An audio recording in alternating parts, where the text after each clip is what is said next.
Bueno, buenos días a todos, gracias por estar acá en esta jornada de capacitación en lo que tiene que ver con una patología, una enfermedad que nos está ya tocando las puertas, ya hizo su ingreso a nuestra provincia, como es chikungunya. Gracias también a la gente que está, más de 30, 40 personas que están conectadas ya también de distintas partes de la provincia. Para nosotros, la empresa Medineco, para el Consejo de Médicos y en general también con los médicos infectólogos, como el doctor Pilor que está acá presente, que es el infectólogo del Hospital de Orán, San Vicente de Paul, que le agradezco también que esté acá. Es un honor para nosotros, ¿no?, poder brindarles a ustedes información que nos parece prudente y oportuna en una situación epidemiológica que se está complicando y es probable que se complique aún más. Esperamos que no sea de las dimensiones que está aconteciendo en nuestras provincias vecinas de Salta y en el sur de Bolivia. Sin embargo, vamos a ver, cuando veamos la epidemiología, que hay una explicación de esto, y esta explosión tiene una explicación también bastante coherente, ¿no? Así que, la verdad que para mí también, yo soy el doctor Gustavo Echenique, soy médico infectólogo, estoy en el sanatorio Los Lapachos como médico infectólogo y infectólogo en Medineco, ecografista. También agradezco acá la presencia del doctor Ripoll, Carlos Ripoll, que ha sido uno de los motores también de la especialidad y ha hecho un aporte tremendamente importante a la salud de Jujuy cuando fue director provincial de Sanidad, y ha sido nuestro maestro en muchas ocasiones cuando estábamos haciendo la residencia. Así que bueno, no vamos a hablar un poco más, simplemente agradecerles a todos estar conectados. Estas clases se van a grabar, así que la idea justamente es poder compartir cualquier duda que tengan al respecto, hagan las preguntas que sean pertinentes. Hemos decidido también poner algunos otros temas también, como el tema de las arbovirosis también. Si bien no estaban en programa, nos pareció prudente también colocarlas porque no son ajenas a la realidad epidemiológica actual. Así que bueno, sin más, les agradezco muchísimo al Consejo de Médicos, ¿no?, que nos ha apoyado y siempre apoya este tipo de actividades formativas y de capacitación, principalmente enfocadas al personal de salud, que son los que van a estar interaccionando directamente con los pacientes. Por lo tanto, creemos que la capacitación es fundamental para poder abordar sólidamente y con conocimiento actualizado estas enfermedades. Así que bueno, sin más, les agradezco mucho. Voy a dejar paso ahora, en primer lugar, al doctor Marcelo Quipildor, médico infectólogo del Hospital San Vicente de Paul de Orán, del Hospital Materno Infantil, y también un referente del NOA y a nivel nacional también de la especialidad de la infectología tropical sobre todo. Marcelo, muchas gracias por estar.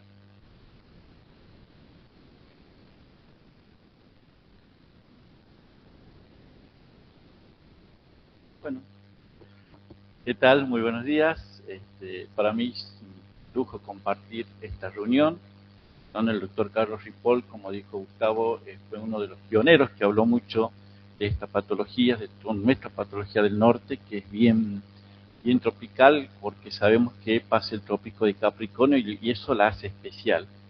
Y yo también, como Gustavo, hemos aprendido mucho de Carlos Ripoll, así que en su jornada, en su capacitación, siempre hemos aprendido, y sobre todo esto que, como lo dijo él, cada vez se va ampliando más y van llegando estos nuevos patógenos que antes estaban olvidados, pero volvieron de nuevo a resurgir.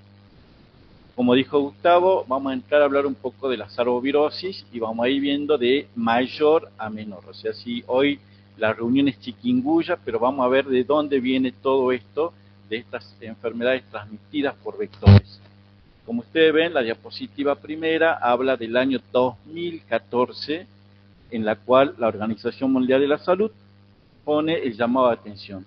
Pequeñas picaduras, grandes amenazas. Es decir, como un mosquito, como un Aedes nos puede dar vuelta entero un sistema de salud, como un Aedes aegypti nos puede colapsar un sistema de salud. Si ustedes ven detalladamente la figura, van a ver todos los sitios ideales que son los criaderos de Aedes aegypti, ¿no?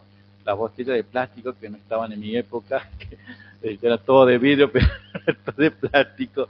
Pero bueno, a todo eso juntando más lo que vamos a hablar de la urbanización desordenada, el cambio climático, que obviamente ha ido sumando puntos cada vez más para estas enfermedades que aparezcan. Le decía a Gustavo, en el viaje venía con una lluvia tremenda en Güemes y llego acá a Jujuy con un tremendo sol, y eso impacta el cambio climático también, ¿no? Todo eso que uno por ahí dice, eso también influye en esto de esta enfermedad que primero la vamos a llamar como arbovirosis, pero después vamos a ir viendo que cada una de ellas corresponde a la que estamos hablando. Entonces, es un término muy viejo el tema de arbovirosis, porque en realidad habla de que son enfermedades transmitidas por vectores que son hematófagos y que no son un grupo de familias de vectores, sino que son muchas familias de vectores que comprometen varios órdenes. Entonces, acá hemos visto, esta es la que estamos viendo ahora, como está dengue, como está fiebre amarilla, como está Zika, y que la particularidad que tiene estas arbovirosis, la englobo en general, que son muy parecidas entre sí. Muchas dan fiebre, muchas dan hemorragia, muchas dan compromiso del sistema nervioso central, muchas dan manifestaciones de piel, y eso obviamente que a nosotros como equipo de salud nos complica el diagnóstico. Entonces, esta diapo que me gustó porque magnifica todo lo que significa las arbovirosis, que todas se parecen, porque todas obviamente tienen el cuadro febril agudo inespecífico, que todas tienen dolor retroocular, que todos tienen la cefalea, la artalgia, el exantema, y uno por ahí dice, ¿qué es lo que el paciente que me consulta hoy, qué es lo que puede ser? Y hay dos virus que ustedes ven que antes no lo mencionábamos mucho, como son oropuche y virus mayaro, que son los que andan circulando como merodeando a la Argentina, porque obviamente estos virus estuvieron muy presentes en Bolivia y en Brasil, ocasionando también estas grandes epidemias en estos últimos tiempos. Pero bueno, nosotros vamos a hacer un poquito de repasito de cada una de ellas y luego vamos a centrar un poquito más en lo que es virus chikungunya.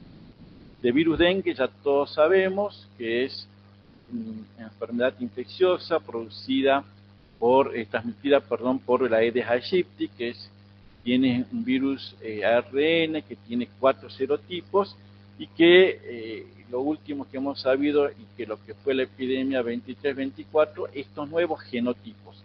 Y esto en un tiempo no se hablaba mucho de lo que es la vigilancia genómica, es decir, ya no nos interesa tanto el serotipo circulante, sino el genotipo que está pasando en estos últimos tiempos. Y en los años 23-24 fue el serotipo 2, pero con un genotipo nuevo que era el genotipo Cosmopolitan. Y fue toda la catástrofe que ha causado en la Argentina el serotipo 2 con este nuevo genotipo que antes no se encontraba en Argentina, y es por eso tantos casos y también tantos óbitos que hemos tenido. Esta clasificación, que todos ya la conocen, que ya no se dice más dengue clásico, dengue hemorrágico, sino que esta clasificación que fue del 2009 nos permite saber e identificar un buen paciente que va a ser atendido en la parte ambulatoria, qué paciente va a ser atendido en lo que es la sala de dengue y qué paciente va a ser en la unidad de crítico, que se conoce con el nombre de dengue grave, ¿sí? Si bien antes nosotros decíamos dengue hemorrágico, pero ahora el nuevo término y mucho más es el dengue grave. ¿Por qué? Porque antes se pensaba que la mayor gravedad que era dengue era la hemorragia, y no.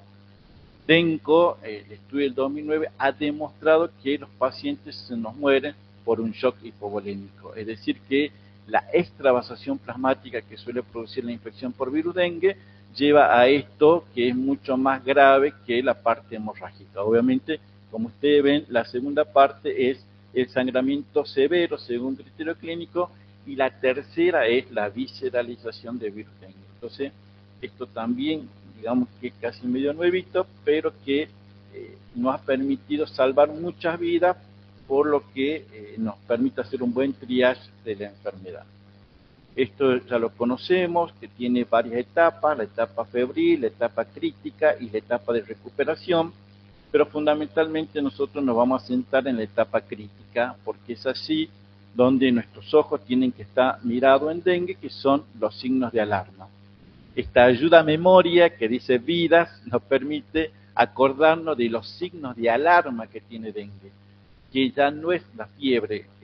Si bien nosotros el paciente febril nos preocupa, pero más nos debía ocupar aquel paciente que deja de hacer fiebre, porque eso es el que tiene los vómitos persistentes, pero sobre todo de estos síntomas quiero contarle que el dolor abdominal sigue siendo el síntoma más importante cuando nosotros hablamos de esta etapa crítica, que es nada y menos y nada más que la extravasación plasmática, es decir, la fuga capilar que suele producirse en dengue grave tiene que ver con esto, con la fuga plasmática y todo lo que es el contexto de dengue grave.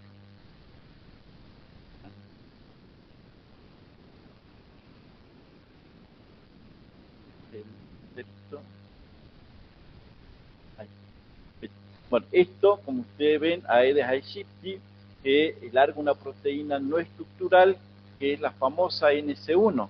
¿Se acuerdan que siempre pedimos en el laboratorio el NC1? Bueno, es aquí donde ese NC1 es lo que hace tanto daño y toda esa carga viral que representa ante un paciente con dengue grave. Es a partir de allí que primero va a responder todo lo que es nuestro sistema de defensa epidermis, pero que luego eso se va a hacer virémico y es allí donde explica esta proteína no estructural y va a ocasionar todos los daños. ¿Cuál es el principal daño? Esto, la fuga plasmática, porque ¿qué es lo que va a hacer? Va a hacer que estos desmosomas que están unidos produzcan una desunión y va a dañar el endotelio. Entonces, la enfermedad por virus dengue podemos decir que es una endoteliopatía, porque lo que hace es dañar este endotelio y producir la fuga plasmática. Y lo que hace la parte de hemorragia se explica por el compromiso que tiene dengue en las plaquetas, que hace que los pacientes con dengue tengan plaquetopenia. Y esa plaquetopenia se explica de tres formas. Por un lado, este daño endotelial que ocasiona destrucción plaqueta. Por otro lado, la viremia, que hace que produce un freno medular y hace que tengamos plaquetopenia también, pero también vamos a tener la respuesta inmune produciendo antiplaquetas. Entonces, esa plaquetopenia, y esto siempre quiero recordar, es transitoria, no es que inmediatamente uno piensa en la terapia, bueno, le coloco plaqueta, no. Esta plaquetopenia es transitoria y luego va a repuntar en sí cuando vaya pasando la enfermedad. Bien. Entonces, este contexto de dengue grave que se explica, por un lado, con lo que nos enseñaban antes, la teoría de la inmunoamplificación. Yo tengo un DEN2 que ya he tenido anticuerpos, pero circula un DEN3. Eso no hay un efecto protector, sino que al contrario, se produce como un efecto mucho más agresivo. Y es lo que aumenta la liberación de leuquina e interleuquina, que hace que tengamos en la segunda infección un dengue grave. Es decir que, tanto que hablamos que la segunda infección por virus dengue va a ser así, lo va a hacer así, se explica a través de esta teoría. Pero también, como siempre sabemos, la prima infección también es grave por dengue. ¿Cuántos familiares o conocidos de ustedes fallecieron por virus dengue si antes nunca tuvieron dengue? Y eso también se explica que la prima infección, el serotipo circulante, la comorbilidad, también pueden llegar a producir esto de cuadro de dengue grave. No suficientemente con dengue ni chikungunya, otra de las arbovirosis que se hizo presente fue virus Zika, que al igual que dengue y al igual que chikungunya, vienen también de Sudáfrica, y específicamente de los bosques de Zika, por eso se llama el virus Zika, y que ha tenido una importancia fundamental y todavía los países de la región siguen detectando Zika, como lo es Brasil, como lo es Bolivia. Argentina no hemos tenido, pero siempre están alrededor en estos últimos tiempos. Lo de Zika debemos recordar lo grave que producía, que era el neurotropismo en aquellas pacientes que estaban embarazadas y llevaban a la microcefalia. ¿Se acuerdan? Eso que nosotros hemos tenido 2 casos en Orán de niños con Zika, y que también implicaba que no solamente era la transmisión materna, sino que también estaba la transmisión por vía sexual.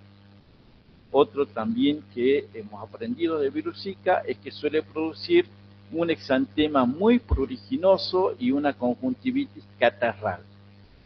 Este concepto de Zika de conjuntivitis catarral y prurito pruriginoso, váyalo guardando porque eso nos va a servir de diagnóstico diferencial de dengue y nos va a servir de diagnóstico diferencial de chikungunya que no lo tienen.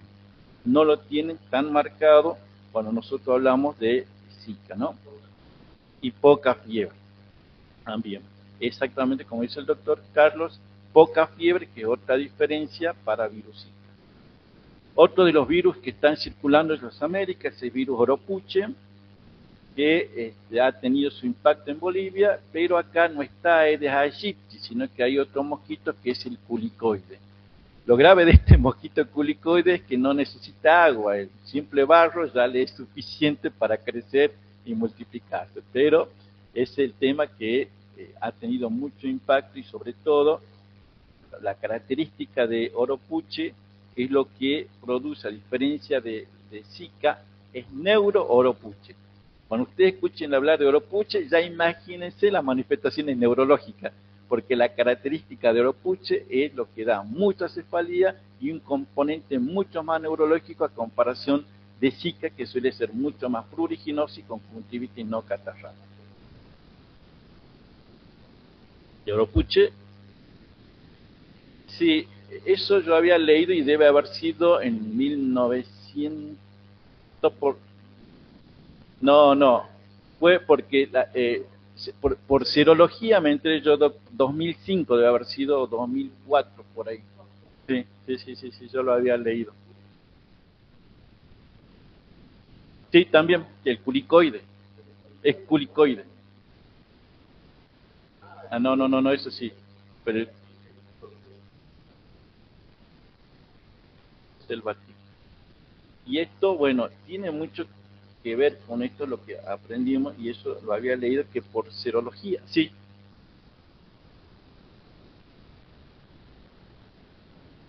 Sí, todo manda por ahí. Y la vigilancia que nosotros estuvimos haciendo con Oropuche era que todo lo que había dado negativo para dengue, se hace el diagnóstico diferencial para Oropuche. Entonces en la vigilancia, que yo había leído esto que dice el Dr. Ripoll, ya habíamos tenido Oropuche nosotros, pero es por seroteca, ¿no? Por serología, que se había hecho en ese momento, pero que estos últimos, que como ya todos estamos después del COVID con las PCR a full, entonces esto nos permite descartar todo lo que es negativo para dengue. Se hace la vigilancia de Oropuche en este contexto de la circulación que tenemos en los países limítrofes.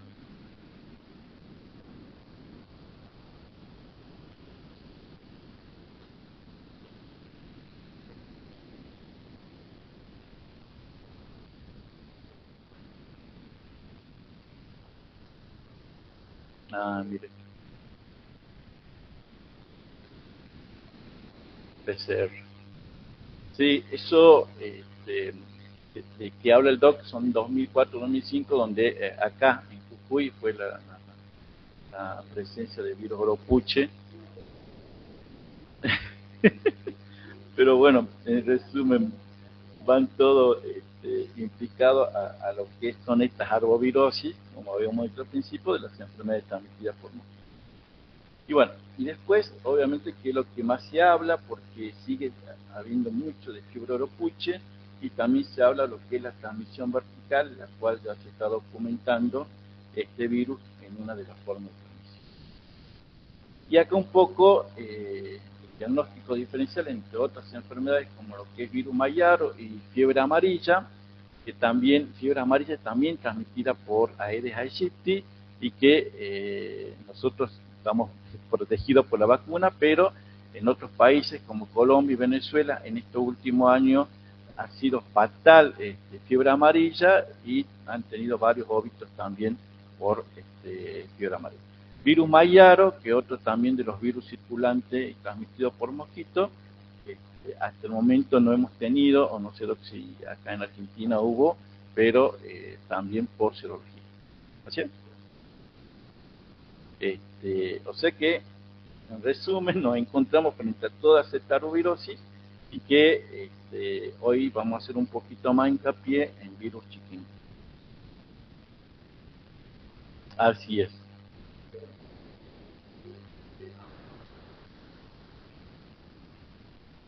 Entonces, un poco para entender esta arbovirosis, que es la idea de la primera presentación, es hacer un pantallazo general para poder ubicarnos este contexto. Entonces, lo que hablamos al inicio, que esto, que la sospecha tiene que ser fundamentalmente basada en un criterio epidemiológico. Y esto nos va a ayudar también al criterio clínico, y la otra ayudita va a ser el criterio de laboratorio. Pero situémonos en el criterio epidemiológico, que es fundamental el mensaje que se lleven hoy a su casa. Es una buena anamnesis al paciente, preguntar si viajó a zonas donde esté circulando alguno de estos virus, si tiene historia de inmunización previa, cuando hablamos de fiebre amarilla, pero fundamentalmente esto que implica, digamos, que dónde estuvo 2 semanas atrás, qué estuvo visitando o de dónde vino con este cuadro febril agudo. El criterio clínico va a estar dado por la definición que todos conocemos, que es el síndrome febril agudo inespecífico, que es aquel paciente que cursa con fiebre, con dolor retroocular, con mialgia, que no tiene compromiso de vía aérea superior y que no tiene otra etiología definida. Eso también nos va dando el criterio clínico. Y el criterio de laboratorio, que algunos nos va a ayudar mucho, como es la leucopenia y la plaquetopenia, que tienen algunos virus como dengue o como virus chikungunya, pero también la extravasación plasmática manifestada por el aumento de hematocrito y el compromiso de varios órganos. Es decir que en estos 3 criterios que uno suma, el criterio epidemiológico, el criterio clínico y el criterio de laboratorio, ¿qué es lo que tenemos que hacer? La famosa ficha epidemiológica. Eso es fundamental para saber si qué está circulando acá, qué es lo que está pasando. Capaz que puede ser mi primer caso de chikungunya, mi primer caso de opuche, mi primer caso de Zika o de dengue, porque si ustedes no la hacen, no entramos en lo que hablamos al principio, en la vigilancia. Entonces, nosotros que estamos en la trinchera, tener ese concepto bien claro de cuadro febril agudo en específico, de allí hacer una buena anamnesis epidemiológica, hacer un buen criterio clínico y el laboratorio, que nos ayuda hoy bastante a comparación de años anteriores, que no teníamos tanto las PCR multiplex, que podemos hacer dengue, zika y chikungunya, y que eso nos va facilitando y mejorando para poder llegar a un diagnóstico final. El manejo clínico para en general de esta arbovirosis es determinar si frente al paciente que estamos trabajando tiene un grupo de riesgo, si tiene esos famosos criterios de alarma que vamos a ver en chikungunya, que hemos visto en dengue, y si algunos pacientes requieren de cuidados intensivos. Entonces, basándonos en estos 3 ítems, es lo que la conducta que vamos a tomar. O va a ir a la parte ambulatoria, que generalmente es un 80%, y un 20% son los que van a requerir unidades de cuidados críticos y la sala de dengue o la sala de chikungunya si amerita, para evaluar y sobre todo teniendo en cuenta evitar la muerte por estas arbovirus. Para terminar, saber que hay muchísima bibliografía de esta arbovirosis que nos ponen en contexto frente a lo que está circulando ahora, y saber que esto se va actualizando, lo que es la lectura epidemiológica semanal, saber qué anda circulando, qué es lo que pasa en la zona de frontera, y entender que también estas enfermedades no solamente corresponden a nosotros como médicos, sino que la responsabilidad es relacionada con todos. O sea, la lucha contra el vector no depende de nosotros, sino también que también va a depender de las organizaciones no gubernamentales, la educación, que es muy importante para poder mitigar o tratar de disminuir estas enfermedades transmitidas por mosquitos. Bien, esta es la primera parte que quisimos hacer con Gustavo, un poco la introducción a estas arbovirosis. Si ha quedado alguna duda, Doc, o quiera aportar algo el Doc Carlos, estamos.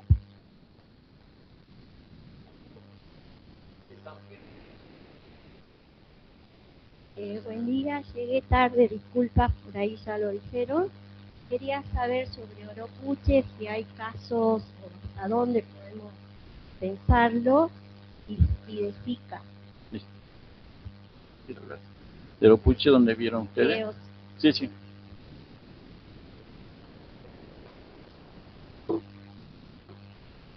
Sí, en la zona de Palmasola, pero también hubo casos en el departamento de San Pedro y en Ledesma. En total fueron unos cerca de 20 casos que observamos en ese año. Luego, de Zika, no tengo conocimiento de que hayan habido casos autóctonos de Zika en la provincia. Una cosa es que no se haya notificado un caso, otra cosa es que no haya, ¿no? Pero por lo menos notificaciones de Zika confirmadas, autóctonos, que yo sepa, no hubo en la provincia. Ahora. Claro. Está la vigilancia de Oropuche, sobre todo en aquellos dengue negativo, que es lo que estamos haciendo nosotros en Salta, frente a los pacientes que, porque la clínica sigue siendo la misma, y que lo que llama la atención es justamente esto de las manifestaciones neurológicas, pero siempre está en las vigilancias.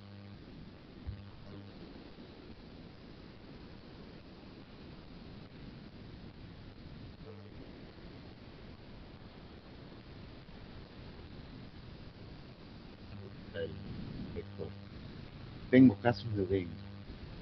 Al día siguiente me voy a Palmasola y justo llega un caso nuevo.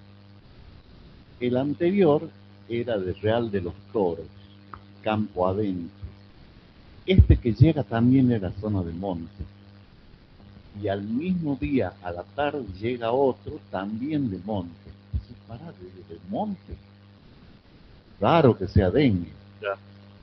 La clínica era dengue, por supuesto. Hacer los estudios dio negativo dengue y ahí viene lo que dice Marcelo. Entonces, la vigilancia en estos casos, la clínica es muy parecida, puede confundir. Entonces, en aquellos casos que dé negativo dengue, que dé negativo chikungunya, el siguiente a testear es Oropuche. Y después también hemos tenido algunos 2 o 3 casos de virus mayaro. No se volvió a testear, no lo sé actualmente qué está sucediendo. Virus Mayaro, si bien hemos hablado un poquito, pero también corresponde a este grupo de enfermedades transmitidas por mosquito y suele ocasionar el rash compatible también y la fiebre que hace que se parezca a los casos de dengue, pero diagnóstico diferencial se parecen. Pero lo bueno de ahora que se puede determinar por PCR tanto circulación de Mayaro como de virus Oropuche. Eso es lo bueno. Sí. Bueno, mi consulta es si bien digamos ustedes hablan de la parte clínica, ¿cómo se abordó en esa época, doctor, el tema de la medida preventiva, cuáles son los factores de riesgo, todo de la comunidad? La vigilancia clínica. ¿Para el doc?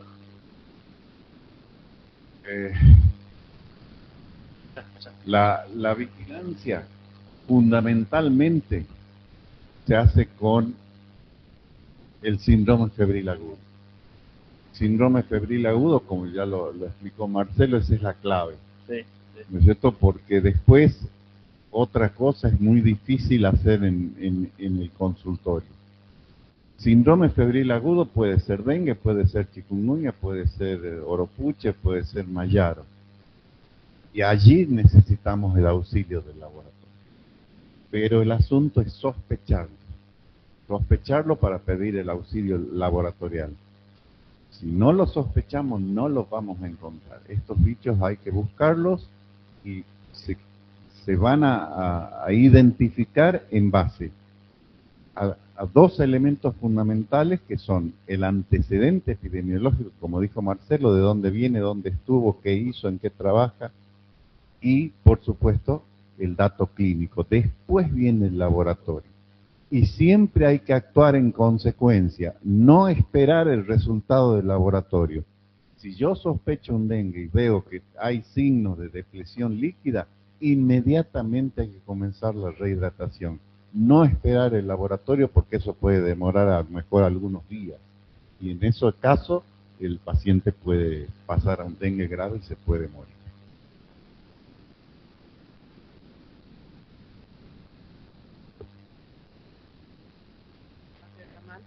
Trabajó con el doctor Ripoll, digamos, con el tema de dengue, todo eso.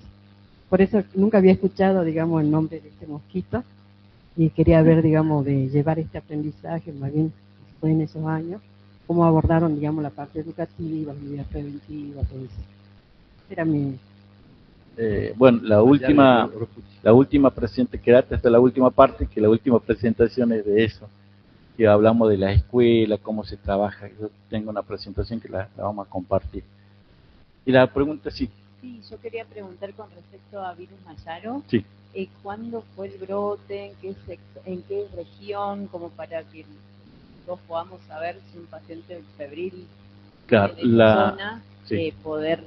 Bueno, acá también fue ahí, ¿no? En lo que ustedes tuvieron Mayaro, en Palmazuela también, ¿o dónde?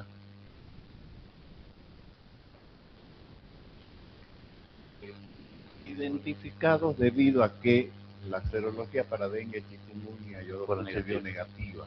Entonces se empezó a testear, a hacer una batería de test para ver cuál podía coincidir. Y el que dio positivo fue Mayaro. Pero no hubo identificación clínica y no hubo tampoco una ficha clínica de ese paciente, sino que fueron sueros que dieron negativos para dengue que se testearon para otras patologías, ¿no? O sea, el caso no lo conocemos nada más que su suero. Mayaro sigue siendo preocupación por una cuestión de la región de las Américas, ¿no?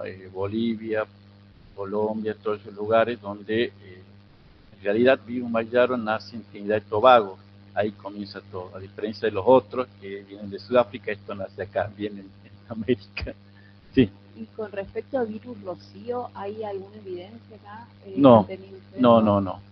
Están los otros, nada más. Pero están todo lo que es virus Iquito, virus, hay un montón, ¿no? Virus Rocío, virus Madre de Dios, o sea, transmitida por mosquitos, tienen para rato.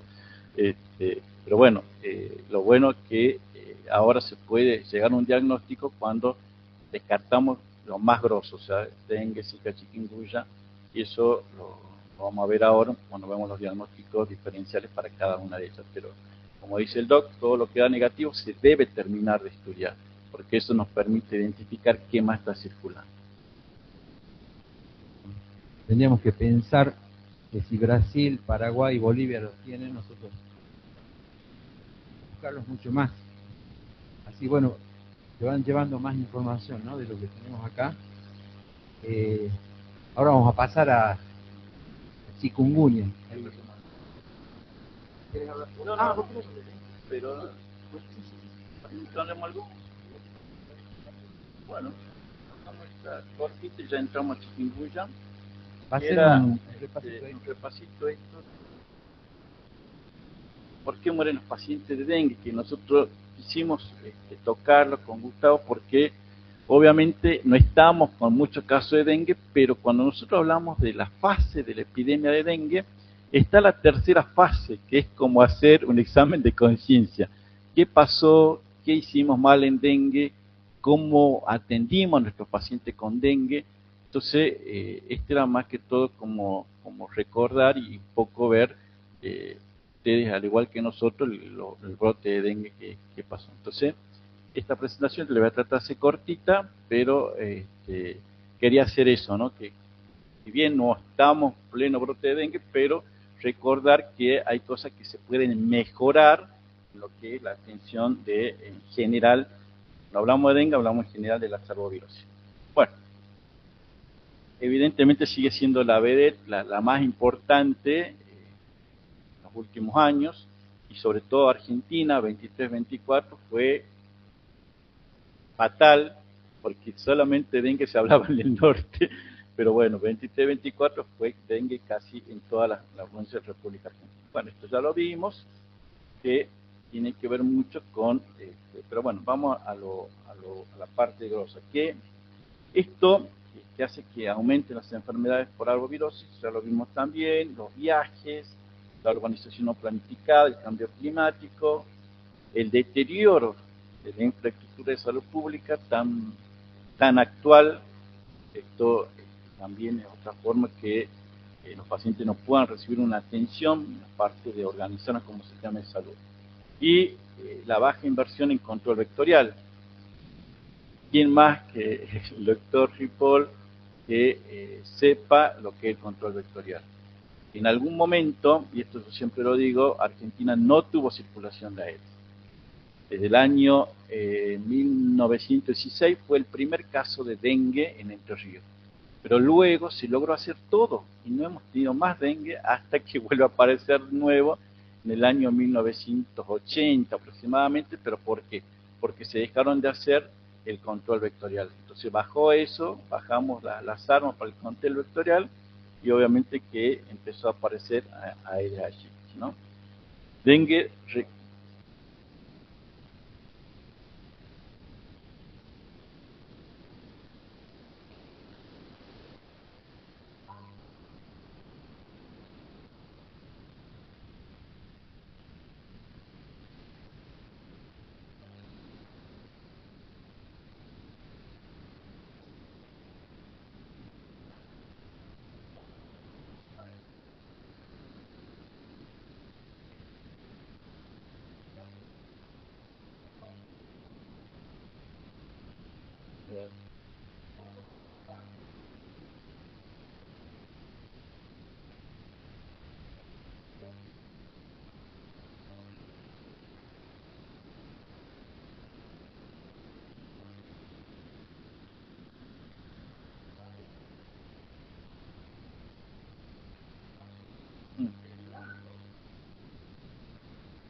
¿Qué es lo que está pasando? Las otras provincias tienen problemas. Yo me acuerdo una vuelta, iba con atención primaria en Buenos Aires mismo, algún día tiene que saltar Buenos Aires con el sarampión. Deja hablar Macana, sí señor, tiene que llegar. Claro. Esto hay que revisarlo, la historia, y como bien dices, la anamnesis es clave, como bien dice la escuela nos enseña semiología. La entrevista, la clínica es soberana y no va a dejar de serlo ella nunca. Gracias. En una de las tantas presentaciones que lo escuché a Carlos y que daba la clase de síndrome febril agudo, él decía esto, ¿no? Lo que usted dice, le recalcar la anamnesis, y lo otro, no que el paciente llegue inmediatamente a hacerle una tomografía o a hacerle una ecografía. Claro, y eso es lo que está pasando ahora, digamos, ¿no? Eso.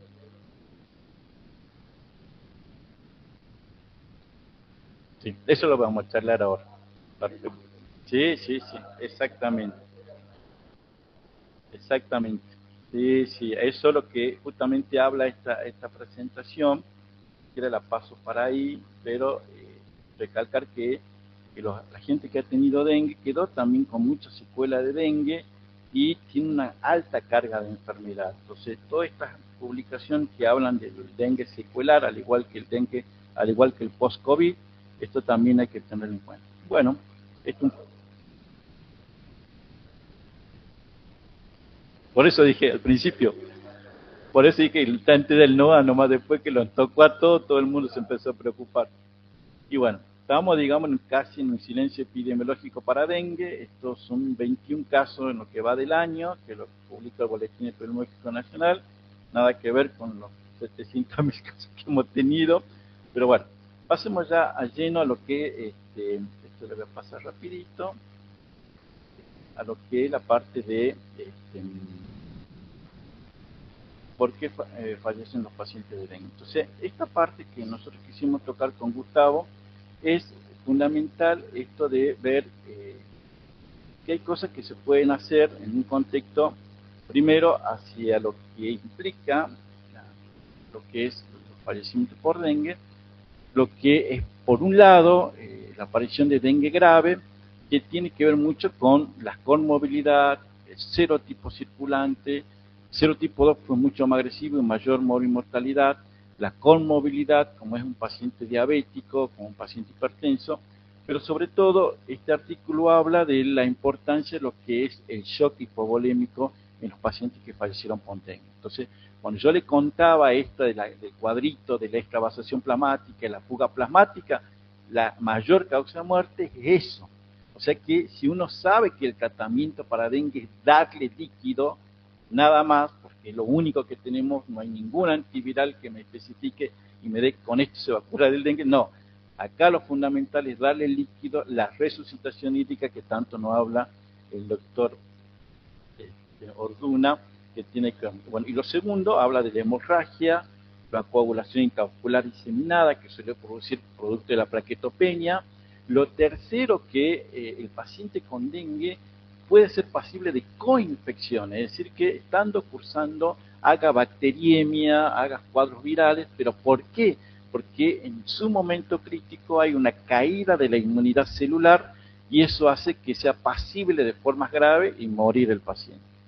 Y la otra que hemos tocado mucho, el compromiso de varios órganos. Nosotros en Salta creo que hemos tenido 7 casos de meningitis por virus dengue, es decir que, y hepatitis, que obviamente a la cabeza, pero eso también ha sido causa de fallecimiento de los pacientes. Es decir que los cuadros graves que produce dengue es muy importante tenerlo en cuenta.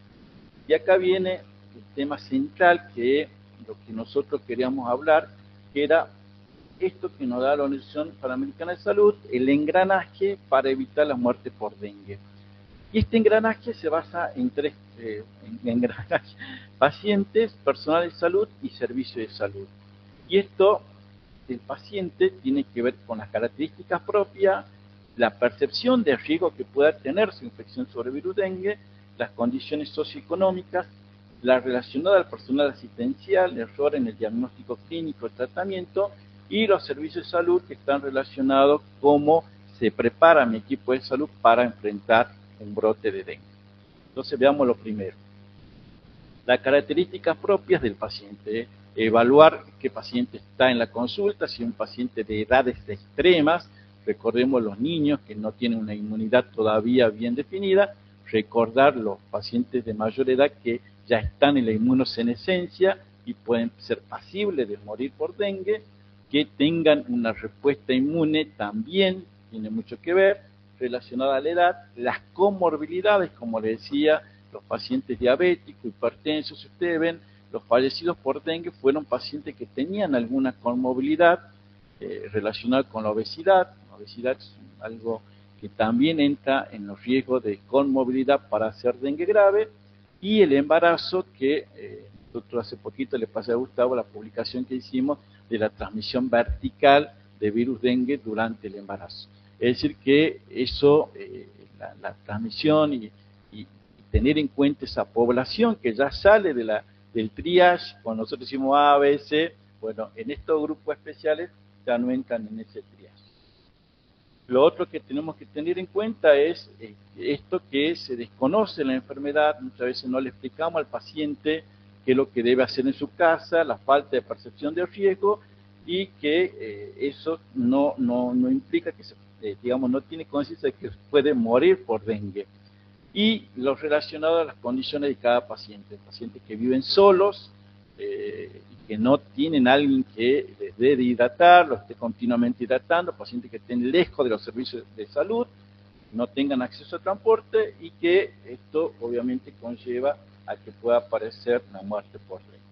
Entonces, este es el primer engranaje relacionado al paciente.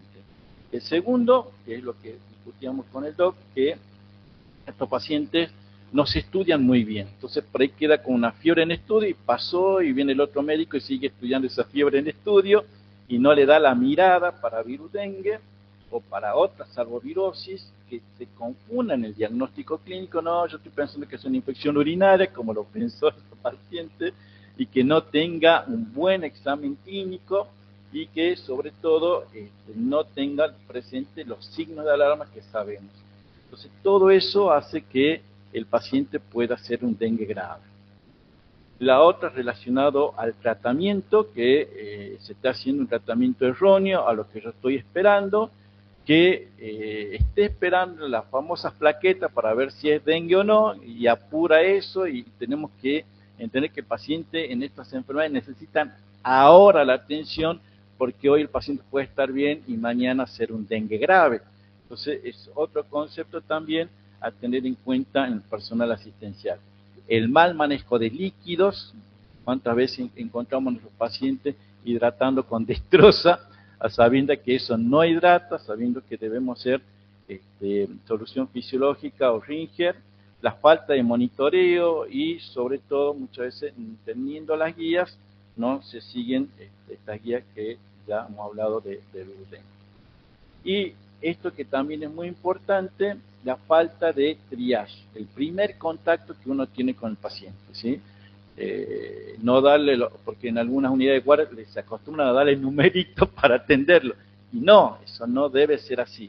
Debemos tener una persona avesada que me permite decir, este paciente del grupo A, este paciente del grupo B, este paciente del grupo C, para que no espere en la consulta médica y no tenga esto de la forma grave de la enfermedad.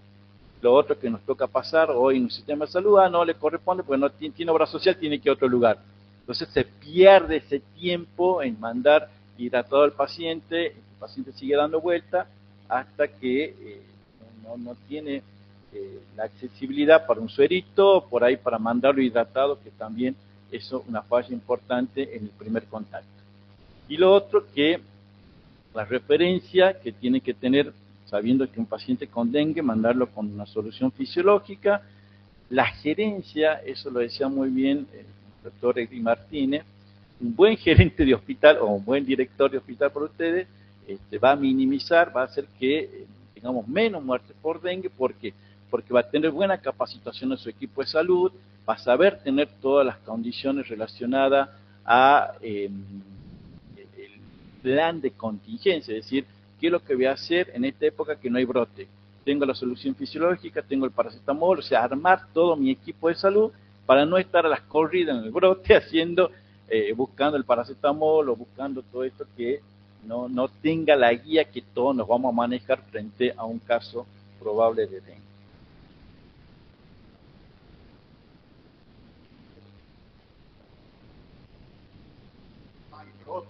Claro. No a las apuradas cuando estamos en Sí. epidemia. Yo siempre le cuento No hay brote. siempre le cuento que el Ministerio de Salud de Salta nos exige a todos, ya sea más o menos en septiembre, octubre, un plan de contingencia. Entonces vos tienes que presentar lo que es la etapa prebrote, que es lo que tiene, cuántas camas tiene, la unidad de dengue, los mosquiteros, todo, y estar preparado. Y en esa etapa prebrote es lo que se debe hacer, la vigilancia de febriles agudos. O sea, es lo que yo le decía al principio, esta fichita famosa que debemos llenarla con letra clara, prolija, para poder hacer bien las acciones después. Es fundamental que en nuestro hospital tenga. Si ustedes van a su hospital ahora y fíjense, bueno, ¿qué tengo preparado para dengue? Tengo esto, tengo aquello. Bueno, eso es lo que nos sirve a nosotros. Estar preparados para que nuestros recursos humanos sean, a la hora de la verdad, poder tener todo, ¿no? Tener la sala, tener las soluciones fisiológicas, tener qué paciente va a quedar internado y qué no. Y el último ítem que habla que los recursos humanos de los hospitales, ¿no? Eso es todo un tema, y el artículo que Gamaliel, alguien de la OPS, ellos han hecho un estudio que dice que las realidades son diferentes los fines de semana, que vio que más casos de dengue se morían los fines de semana por esto, por escasos recursos humanos, no estaban bien, no había buena preparación aparte, pero no podían atender tantos pacientes que se puedan complicar un dengue grave. Para lo que hemos visto dengue, los pacientes se complican en horas. Si uno no está encima de ellos, como dice el tratamiento enzimático, si uno no está encima de ellos, los pacientes pueden llegar y hacer un dengue grave. Entonces, claro,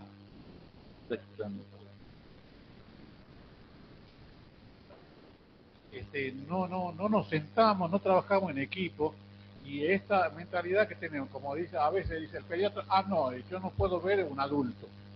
Yo tengo mi maestro que me decía a mí, por encima de todo, ¿qué sos vos? Me preguntaba una vuelta. Y sos médico. Listo, eso. Vos mandá, deriva bien. No me venga a decir que no podés. Y acá yo le agradezco al triage gracias al COVID. Esto hay que mirar la historia, esto sí me voy a un maestro mío de la facultad, cómo nos llevaba la historia, y nosotros nos enojábamos, pero la historia es importante, y el triage hay que agradecerle al COVID, porque si no venía el COVID, no hay triage. Claro, ahí tenemos nuestros muertos. Claro, el triage, esto, bueno, el doctor Carlos, ya se habla de hace cuánto, ¿no? Con el tema de dengue, del 2000. Claro, nosotros... El triage existía desde hace mucho. Claro. Mucho, y se aplicaba en muchas patologías, sin duda, ¿no? Eso lo comienza sobre todo en las situaciones de guerra, ¿no? Sí.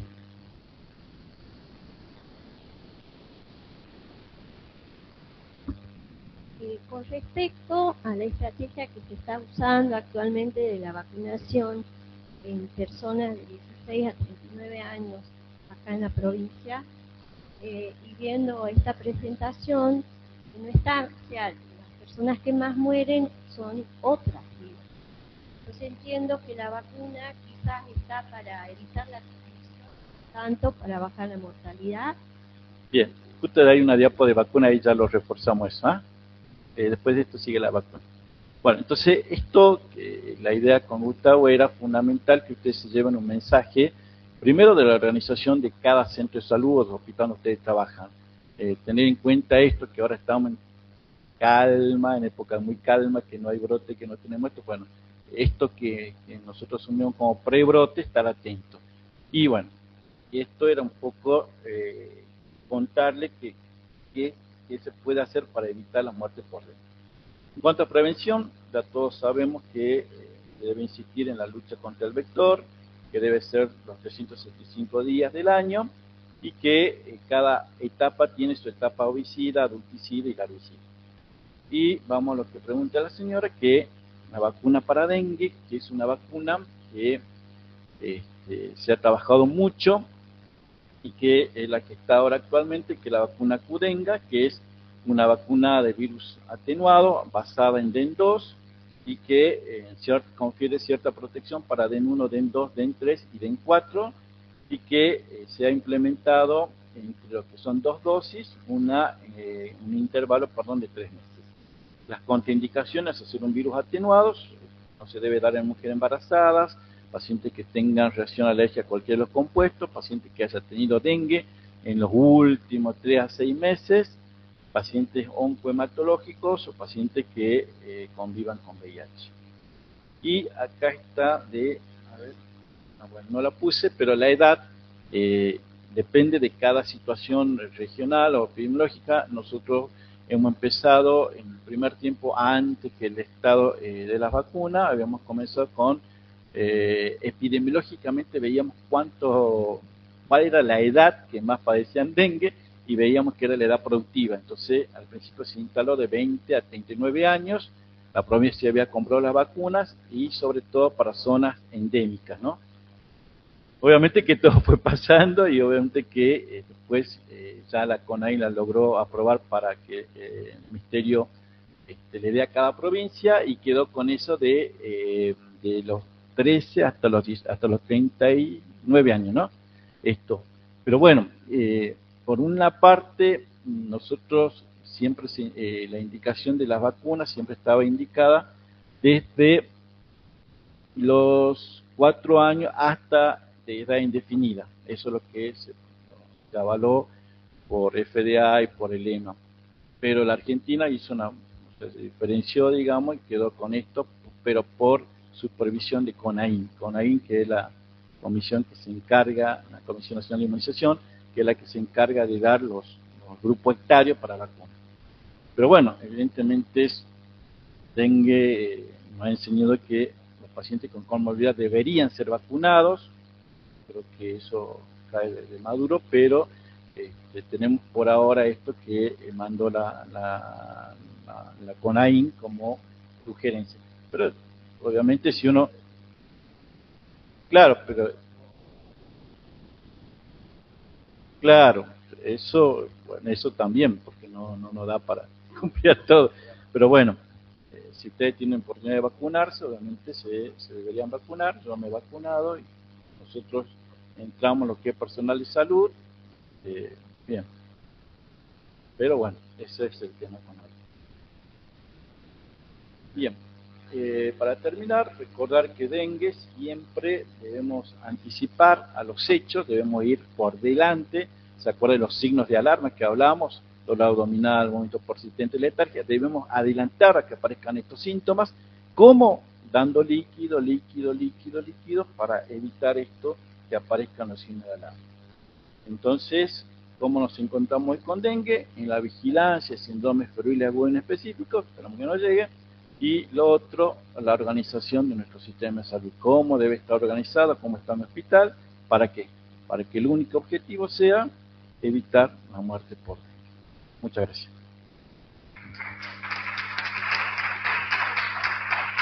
Muy bueno, Marcelo. Muchísimas gracias. Bueno, esto forma parte, esta jornada forma parte de eso, ¿no? Anticiparnos y tratar de que el sistema esté preparado para poder abordar los pacientes cuando se presente. Ya era obvio que esto iba a pasar con 150 casos en 154. En Salta era sabido que íbamos a tener casos acá de chikungunya en Jujuy. Así bueno, yo voy a hablar un poco, voy a hacer una introducción para saber ante qué estamos o cuál es la situación, cómo se inicia esto de chikungunya, y es relativamente nuevo.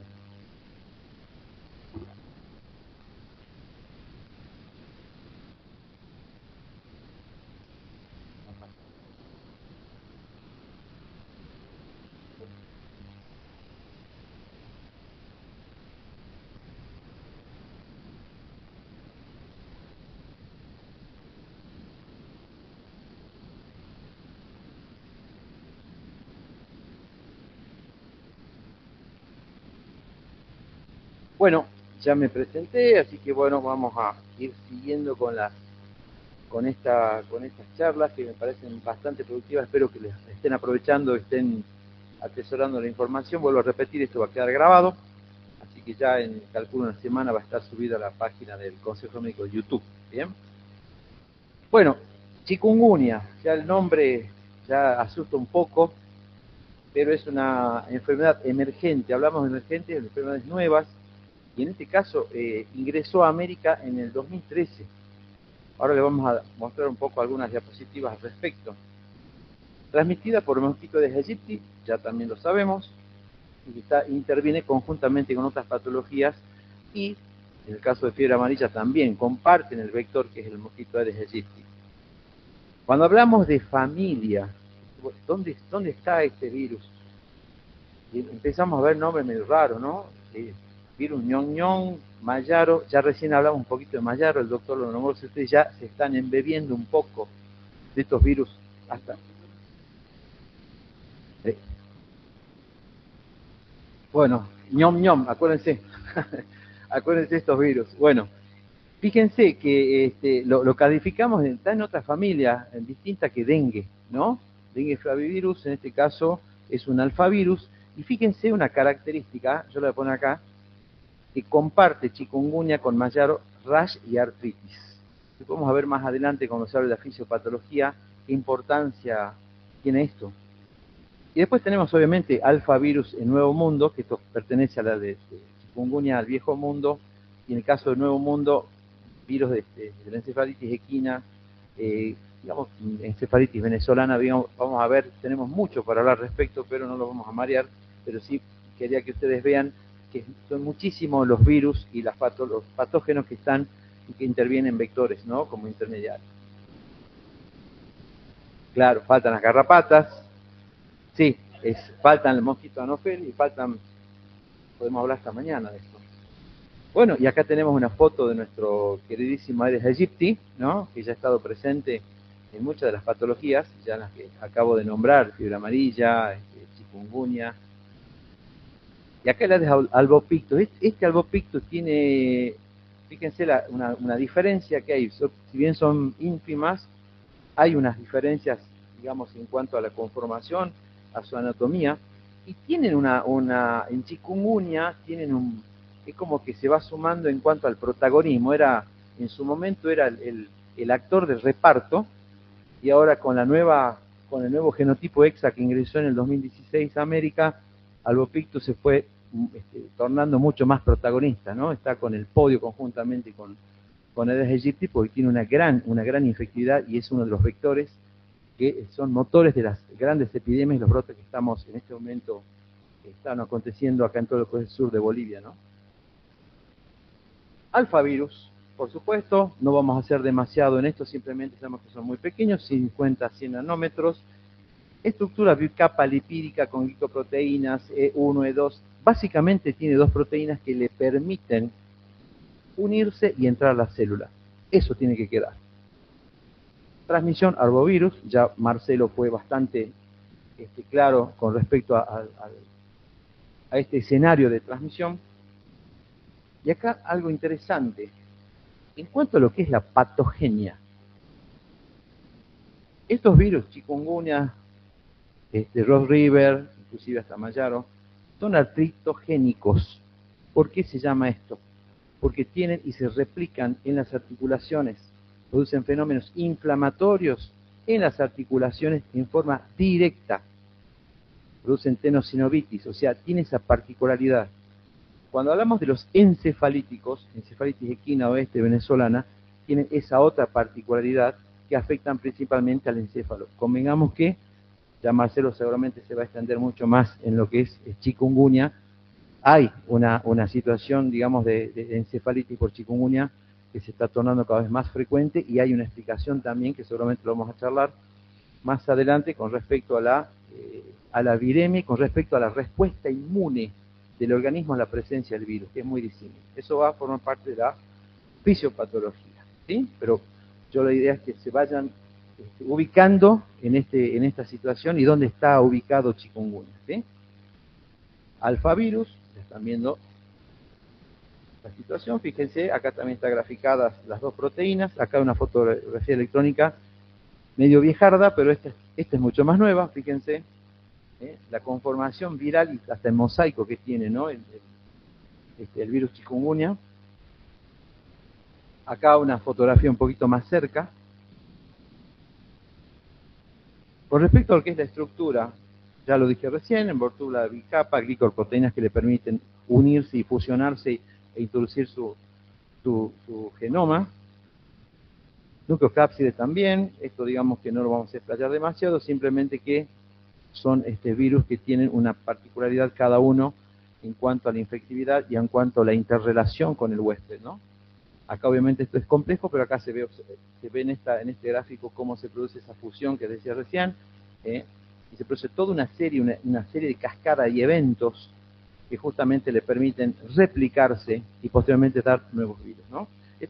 Obviamente este escenario, esta conformación y esto comparte con muchos otros virus también, y es el mismo mecanismo que usan muchos virus, ¿no? Acá está bueno, porque acá ya comenzamos lo que decía recién Marcelo de la vigilancia genómica, y en este momento, cuando hablamos de chikungunya, y en su momento hablamos también de dengue, cuando se produjo el ingreso del serotipo 2 cosmopolita, suplantando al asiático americano, ingresó en un ecosistema en el cual la gente y la población no estaba preparada. Por eso se produjo tal cantidad de casos en el año 2023-2024 de dengue, porque justamente el cosmopolita ingresó primero Brasil, posteriormente Bolivia, Perú, ingresa a Argentina a fines de 2022 y se produce esa situación cataclísmica que tuvimos con los fallecidos en los casos, ¿no? Cuando serotipo 2 ya venían circulando, pero era otro, ¿sí? En este caso, se clasifica chikungunya en 3 genotipos principales, basados en su origen geográfico, y atesoren esto, EXA, ¿cuál es esa palabra? Porque este es el que ingresó en el 2016.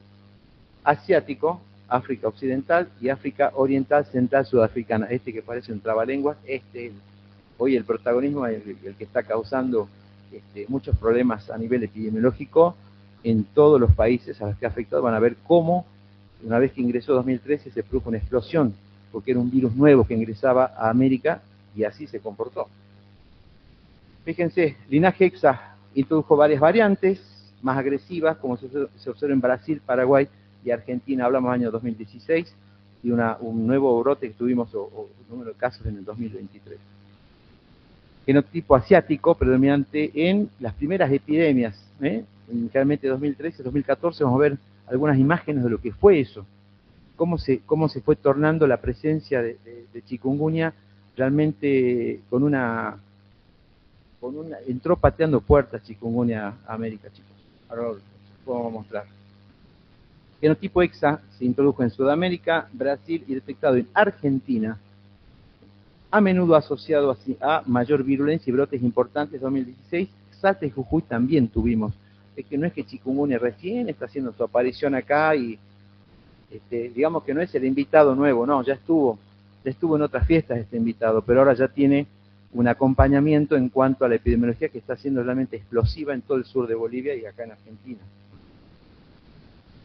África Occidental, otro es un genotipo distinto también, digamos que los nombramos como para que ustedes sepan que no son 3 los serotipos, mejor dicho los genotipos, ya esto lo pueden charlar al mediodía en la mesa, cuando charlen qué tal les fue en las jornadas, se van a ir con mucho más conocimiento.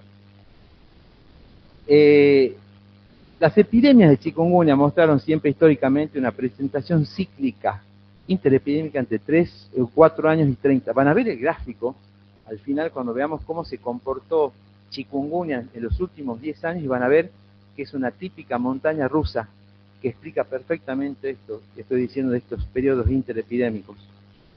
Año 2004 pasa con ébola también, cada 2 años. Brotes de ébola en África generalmente relacionados con el ciclo de Lygos, por ejemplo. Hay siempre factores que dan este tipo de escenarios. Año 2004 el chikungunya se expandió, digamos, en forma mundial. Ya vamos a ver algunos mapas para que vayan viendo cómo se fue haciendo mucho más fuerte desde lo que es la Polinesia francesa hacia lo que es Europa y Asia, ¿sí? Obviamente África también.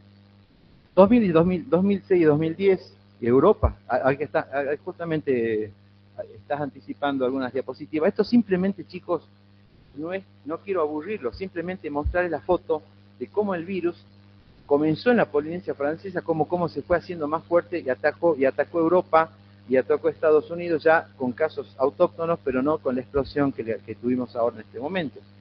Entonces fíjense cómo afectaba a viajeros de Estados Unidos, Martinica, Guyana, territorios franceses, fíjense, y esto anterior ya indicaba una situación que se podía llegar a presentar en América. Y en diciembre de 2013, fines de diciembre, recibimos una notificación de la OPS, donde nos llegaba esto, decían, preparación y respuesta ante la eventual, dice, ante la eventual introducción de chikungunya en las Américas, eventual, van a ver de eventual que ha sido esto, ¿no? Hácelo. De eventual. Entonces, ¿qué es lo que dije recién? Fíjense, nace en esta zona y se fue extendiendo, finalmente con casos autóctonos en algunos casos y muchos con importados, en Europa principalmente. Esto llamativamente estaba ocurriendo hasta el año 2006, 2007, 2010. Italia, ahí fue también en muchos casos autóctonos, Rumania también. Y resulta que acá, fíjense esta zona en la que Caribe, Isla Saint Martin, hermoso lugar, tropical, se detectan los 2 primeros casos en el año 2013, noviembre o diciembre de 2013, se detectan los 2 primeros casos autóctonos de chikungunya, ¿sí? Entonces dijeron, bueno, mandemos la información, mandemos esto a América porque puede haber una eventual introducción. Y acá está la eventual, ¿sí? Fue una explosión. Año 2014 fue una paliza que pegó chikungunya a América, principalmente República Dominicana, ya vamos a mostrar los datos. Esto es para que vean ustedes, chicos, a lo que nos enfrentamos en este momento en nuestra provincia de Jujuy. Entonces tenemos que ser muy profesionales para poder enfrentar esta situación, que si bien no está ocurriendo de la manera que ocurre en otros lados, puede llegar a pasar. Entonces los datos, creo que dato mata relato, y creo que las imágenes son mejores que 1000 datos. Fíjense lo que pasa en Bahamas, Costa Rica, Dominica, explotando chikungunya. Argentina, alerta epidemiológica, prevención y control del vector. No había casos todavía. Bolivia, plan, aplicación de prevención. Brasil, plan OPS, propone, bueno, todos los países estaban medianamente aplicando esta guía que había llegado, avisando un eventual ingreso de chikungunya. ¿Sí? Pero fíjense, Guyana, Paraguay, estos países posteriormente ya tomaron un protagonismo importante, especialmente Paraguay. Pero fíjense el resto de los países donde había fallecido ya, fíjense, 10.845. Chicos, esto es 2014, unos meses después que nos avisan que estaba ingresando probablemente chikungunya, para que ustedes vean la magnitud de lo que tiene este virus en cuanto a la infectividad poblacional. Y esta es una foto, una guardia, República Dominicana, para que ustedes vean, hay un colega que justo estaba de vacaciones en esa época en República Dominicana y se fue y documentó muchas que le llamó la atención, las guardias atestadas de gente infectada y con sintomatología. Entonces, fíjense, cuando hablamos de eventual ingreso, 480.000 casos sospechosos, más de la mitad de los 739.000 registros. Fíjense esos números. Solamente los puse para que vean la magnitud de lo que puede llegar a pasar. ¿Sí? Colombia, 1.600 casos, o sea, para que ustedes vean que estuvo en toda América, ¿sí? Nacen más de 100 bebés con chikungunya en República Dominicana. Marcelo seguramente se va a explayar un poquito más en esto, pero vayan armando una foto personal de lo que es chikungunya, ¿sí? Y de lo que es el virus. Y cómo está buscando introducirse en un ecosistema, y van a ver el mapa al final de Salta y después Jujuy, para que vean cómo se comportó. En El Salvador también, 30.000 casos, estos son extractos de prensa, fíjense, ya esto hablamos ya en 26 de septiembre, estamos hablando de septiembre de 2014, se hablaba de que ya, fíjense, Colombia tiene 4.800 y se proyectaba que iban a subir a 700.000 los casos para 2015. Esto no es broma, chicos. O sea, con estos bichos, como dice el doctor Ripoll, con estos bichos no se jode. A esto hay que enfrentarlos profesionalmente. Dale, doctor. Ahí tenés el... Primero la enfermedad aguda y después te viene la subaguda y después meses, después la crónica. Y años. Que la dura crónica. Años. Exactamente. Con trastornos articulares severos e invalidantes. Entonces vas a tener dos epidemias. Una epidemia aguda que va a durar más o menos unos 30 días y después va a venir la otra epidemia con los casos subagudos y crónicos. No me quiero adelantar con la sintomatología, pero por eso estamos haciendo, por eso esta jornada, pues sabemos que puede ser superior en cuanto a los casos, en cuanto a dengue, ¿no? Es superior, ¿sí? República Dominicana, no voy a poner más, pero simplemente mostrarles justamente cómo se fue afincando chikungunya en América en el 2014 y dijo, acá llegué y acá no me voy. Entonces, figuró 2016, 2014, 2013, estaba circulando genotipo asiático, americano, después entró EXA 2016, 2017, con una infectividad mayor y con una predisposición y una adaptación a la Aedes albopictus, que eso le permite una mayor infectividad. Y justamente estaría relacionado con algunos cuadros graves por chikungunya. Entonces, fíjense cómo los virus se van adaptando y cómo van introduciéndose en un ecosistema para quedarse y para adaptarse de una manera realmente que es propia de los virus, ¿no?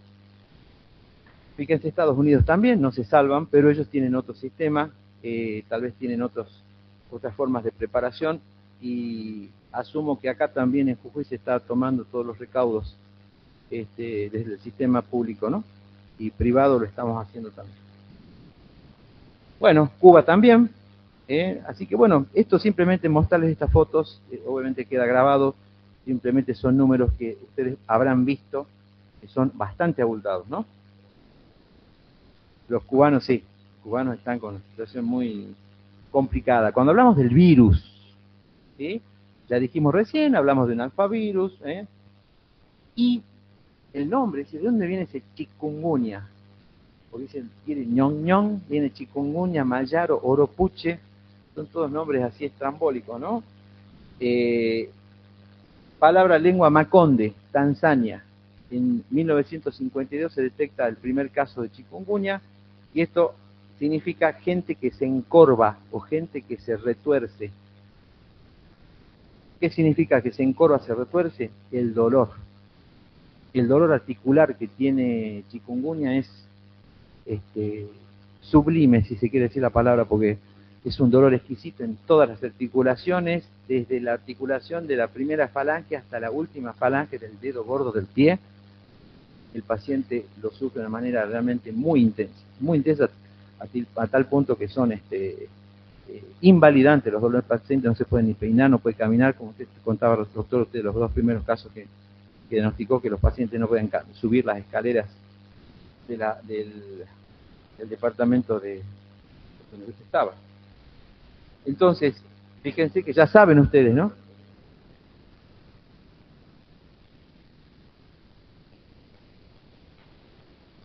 Ahí dale. O sea, las guardias por chikungunya nada que ver con las guardias por dengue. Ya. Una guardia repleta de pacientes con chikungunya, los alaridos se van a escuchar hasta Guacalera más o menos. Entonces, creo que en ese sentido no es que buscamos no buscamos alarmar ni asustar, simplemente mostrar a lo que estamos expuestos. Entonces, tomar conciencia de que esto es importante en cuanto a la prevención. Entonces, esto no es nuevo, obviamente. 1770, epidemias de artritis rash, Tanzania 1952, grandes brotes en Tailandia, Calcuta. Estamos hablando de un virus ya con cierta presencia en otros países, pero 2013 hace su ingreso a nuestro continente. Ya de una forma, como hemos estado recién, pateando puertas. Exactamente. Fíjense ahí, ¿no? Los números. 2007, como decía usted, doctor, se comprueba circulación en Italia, a partir de un paciente que regresó de la India. Bueno, fíjense, y acá es donde justamente nos avisaban en el 2013 la eventual introducción. 2014, casos importados en Argentina, 2 en Buenos Aires, 2 en Córdoba. Agosto 2014, unos meses después, hacía sus primeras apariciones, ¿no? Sus primeras rascuñaditas al sistema, y estaba entrando en nuestro país también. 7 casos confirmados en octubre de 2014, fíjense entonces, un año después, o meses después, acá está este librito que nos llegó. Y por supuesto, me pareció bueno repetir cómo se fue afianzando el virus, cómo ingresó y cómo estaba en este momento en lo que es Caribe y el norte de Brasil. Y fíjense, sáquenle fotocopia visual a esta foto para la que viene, ¿sí? Y después ya 2016, 2014, 2015, ya comenzó a afectar otros países, pero fíjense que comenzó acá, Saint Martin, y después pasó a toda la zona norte. Esto es el paso natural que uno va a esperar en una diseminación, sobre todo cuando el mosquito vector está presente, ¿sí? Y ahora fíjense que ¿por qué pusimos estas estrellitas acá? Porque si bien presentaba casos a principios de 2014, se daba como casos esporádicos, y después se produjo esta explosión que yo les comenté recién. Y esta es la situación actual de chikungunya a nivel mundial. Vean la anterior y ahora. Bien, hay una gran diferencia, ¿no? Bueno. Acá hay otra foto un poquito más actualizada todavía, porque acá ya, fíjense, está tomado otras zonas, digamos, que anteriormente en la otra foto no, pero básicamente les quería mostrar cómo se ha ido presentando y cómo ha ido ganando terreno chikungunya. Entonces, ¿qué es lo que pasó en estos últimos meses? Se hizo muy presente en Bolivia, principalmente el foco fue en Santa Cruz de la Sierra. Evidentemente, las zonas, áreas de compras y demás, Santa Cruz de la Sierra, bajó hacia lo que es Bermejo, Yacuiba. Tenemos ya los 6.000 casos en este momento en Bolivia, con 6 fallecidos. ¿Sí? Lo que es sur de Bermejo y Yacuiba tiene 2 fallecidos ya superando los 300 casos. Estamos, chicos, acá nomás. Pasó a Salvador Matas, bueno, ya ahora les voy a mostrar la foto.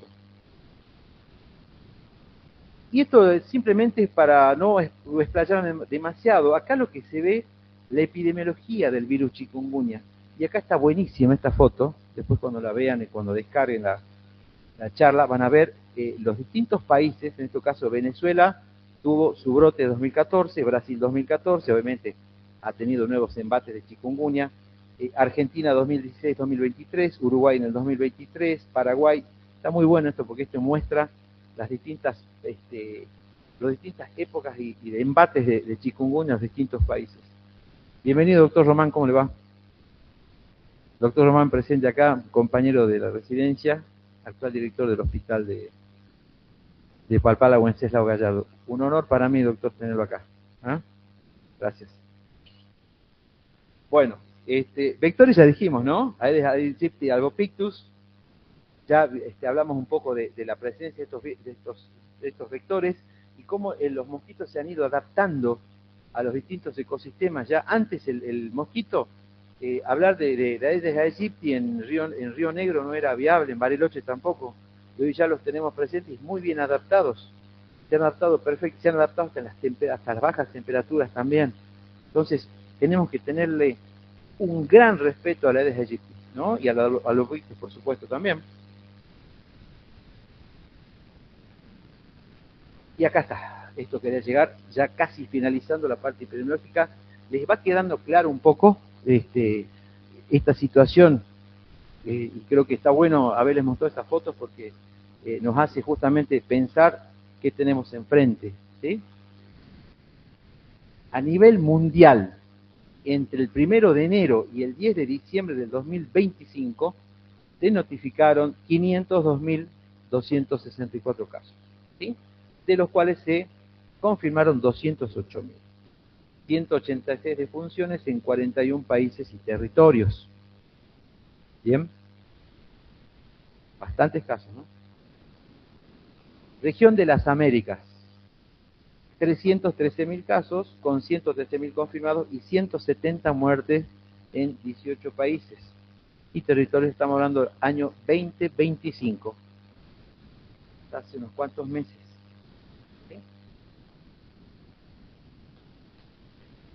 Desde finales del 2025, obviamente por ahí los datos podrían estar un poco más actualizados al día de hoy, pero sí marca un poco el comportamiento de virus chikungunya fines del año pasado y principios de este año.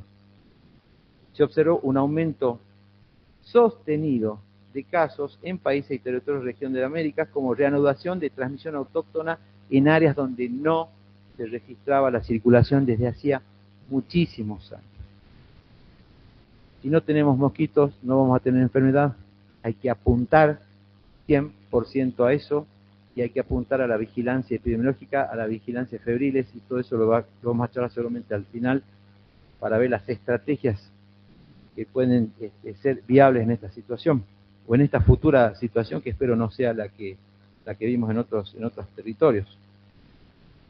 Y acá, bueno, obviamente se documentó circulación importante en regiones centro-oeste, sur de Brasil, sur de Bolivia, la aparición en Guyana también. Bueno, es lo mismo que dije recién. Bolivia realmente nos ha dado esa señal de alarma y esa situación del ingreso del virus a través de las fronteras, principalmente Bermejo, Yacuiba, digamos, nos ha dado y nos está aportando muchos casos en toda la zona fronteriza. Y en la zona no tan fronteriza, el caso de San Luis es un caso autóctono de chikungunya de una persona que fue en tour de compras a Bermejo. Entonces, fíjense de importante que es que inclusive llegaron a solicitar un cierre de fronteras, ¿no? Análisis genómico, lo que dijo Marcelo, fundamental. Análisis genómico en la región identificó circulación genotipo EXA. Les dije hace un rato, atesoren el nombre EXA, porque es el genotipo que está en este momento circulando. y tiene esa mayor adaptabilidad a la Aedes albopictus, que eso le dio una infectividad muy superior a lo que tenía el anterior genotipo que estaba circulando aquí. Paraguay. Paraguay le pegó una paliza a chikungunya 2023, ¿no? Fue Marcelo más o menos, 2023-2024. La paliza que le estaba pegando chikungunya a Paraguay, nos estaba pegando a nosotros dengue. Fue distinta, o sea, fue una paliza simultánea, pero por dos virus distintos. Paraguay chikungunya, Bolivia chikungunya y Argentina estaba con dengue. Estábamos realmente en una batalla campal con dengue. Muchas de las publicaciones de los paraguayos, si las pueden buscar, háganlo porque la verdad que tienen una casuística tremenda y una experiencia, digamos, en chikungunya muy alta. Ahora está en una etapa de cierta bonanza epidemiológica, ¿no? Pero la pasaron bastante mal, ¿sí? Obviamente hay una disminución a la situación, digamos, que tuvieron el 2022 y 2023, esto obviamente según la OMS, la OPS y según lo que toda la data que veníamos teniendo de la situación de Paraguay. Brasil se notificaron, fíjense, ahora en este momento, 109.000 casos, 129.000 casos probables de chikungunya, ¿no? Y 121 defunciones se confirmaron, 107.000. Este es de ahora, chicos, esto es nuevísimo, ¿sí? En lo que va del 2026 hasta la semana 4 se notificaron 4.500 probables. En el caso de Brasil fue distinto. Y acá miren esto. Esto es lo que les quiero mostrar. Fíjense la conformación de esa curva interepidémica que veníamos, ¿se acuerdan? Al principio, que venía que cada 3 años, 4, 10, 15 años, fíjense cómo se fue esta conformación de parece una montaña rusa, ¿no? Y fíjense cómo está ya, 2026, hace sus picos hacia arriba, y evidentemente, fíjense ese periodo interepidémico. Fíjense acá, si bien 2024, 25 estuvo un poco más apagado, acá esto muestra que se está despertando y mucho, ¿sí? Así que es fundamental tener esta patología muy clara y más habiendo registrado los primeros casos acá en la provincia, ¿sí?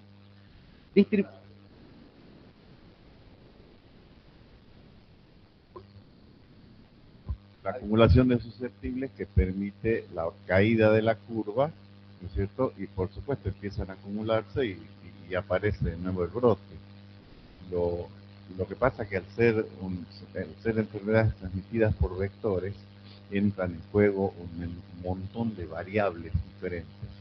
No solo las características de la cepa, el linaje del virus, sino las características ecológicas, temperatura, humedad, la cantidad de Aedes, etc. Y acá hay que recordar que todos los virus ARN como al replicarse lo hacen con errores. Esos errores generalmente no son muy importantes. Algunas veces esos errores pueden causar la destrucción del virus y desaparece, pero otras veces pueden dar origen a variantes nuevas. Es lo que está sucediendo. Entonces estos virus están cambiando permanentemente. El ejemplo típico es el virus de la influenza, el virus de la gripe, ¿no es cierto? Lo que pasa es que tiene 8 segmentos a cambiar. En estos casos, ¿no es cierto?, siempre hay que tener presente que estos virus pueden cambiar y que ese cambio puede producir formas menos virulentas o formas más virulentas, que es lo que vos relataste. Muy bien. Lo mismo es lo que decía el doctor con respecto a dengue, que nos preguntaban recién, ¿y por qué viene dengue tan apagado y chikungunya tan fuerte? No se olviden que tuvimos una paliza por dengue en el 2023-2024. No nos olvidemos que el 80%, 70-80% de los infectados con virus dengue no tienen síntomas.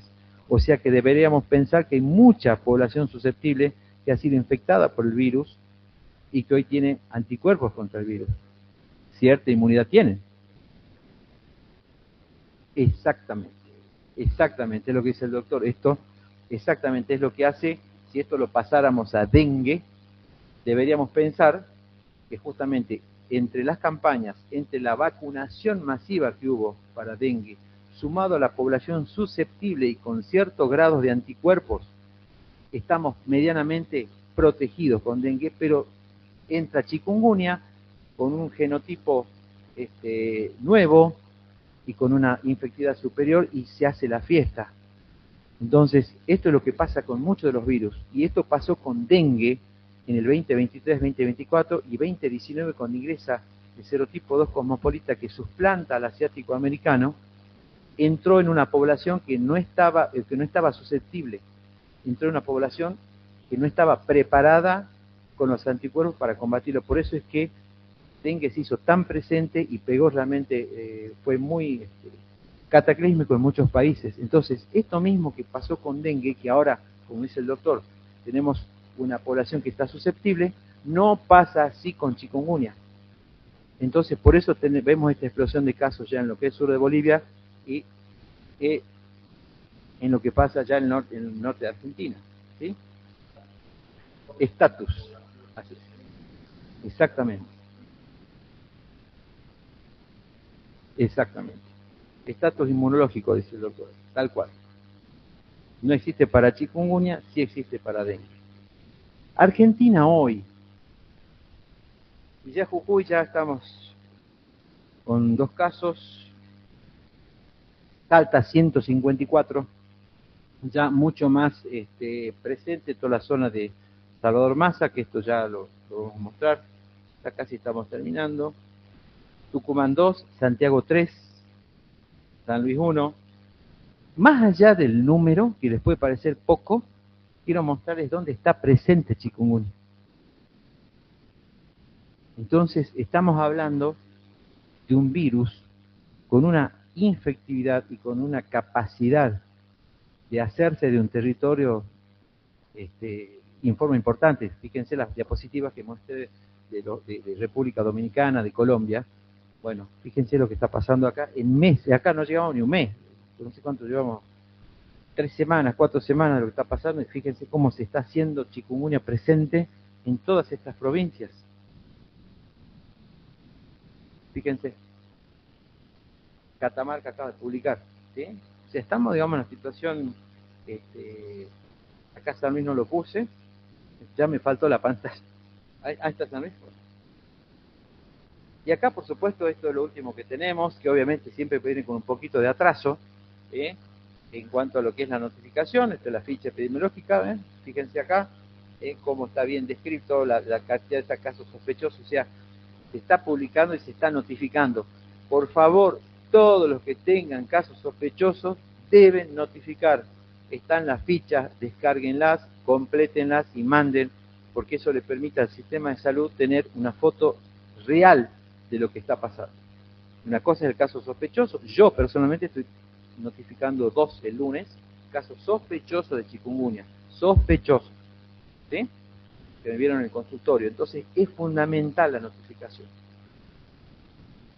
Entonces, ya termina, son 2 diapositivas nada más. Miren lo que pasaba, esto es lo que pasaba en sur de Bolivia, fíjense, municipios de Bolivia con casos, Villamonte, Yacuiba, Tarija, Bermejo, Obviamente, acá está la frontera. Miren, acá está y acá está, obviamente que acá iba a estar el epicentro.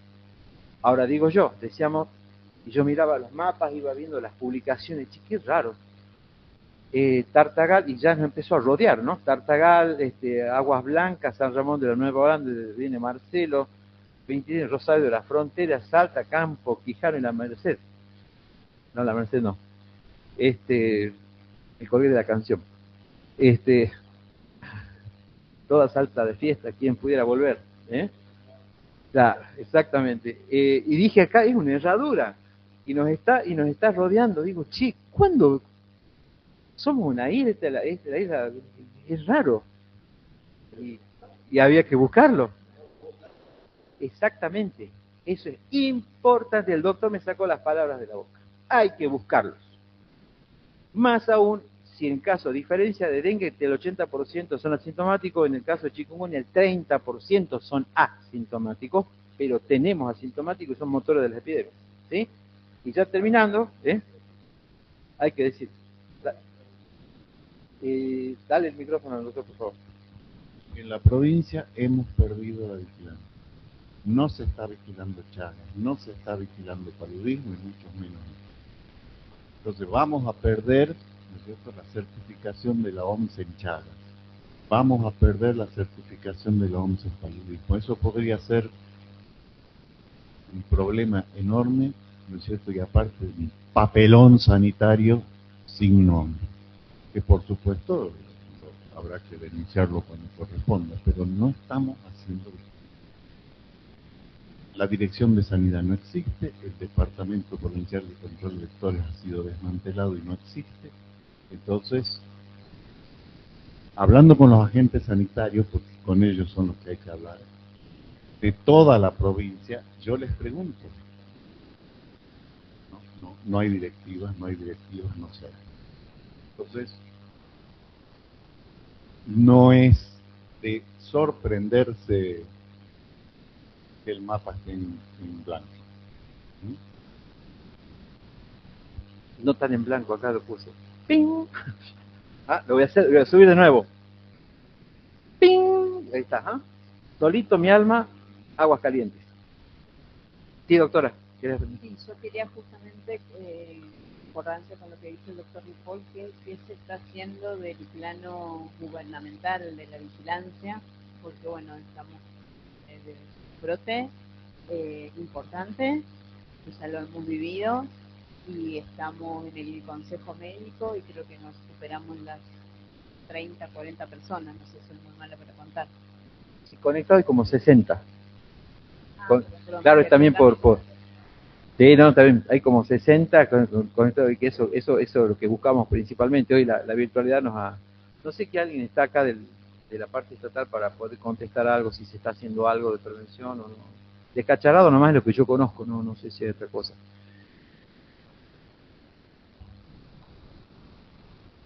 Pasa. Trapaglia, de que verdaderamente ella en lo que es APS, atención primaria y prevención, trabaja muchísimo. Cuando hay casos febriles, obviamente de que a nosotros nos insisten con que llenemos la ficha, y cuando se llena la ficha, el equipo va. Así que por lo menos en ese sentido, aunque sea tema alto comedero, se trabaja. A mí lo que me parece personalmente es que la municipalidad está fallando, porque lugares en donde hay yuyarales, acumulación de agua y etcétera, hay muchísimo.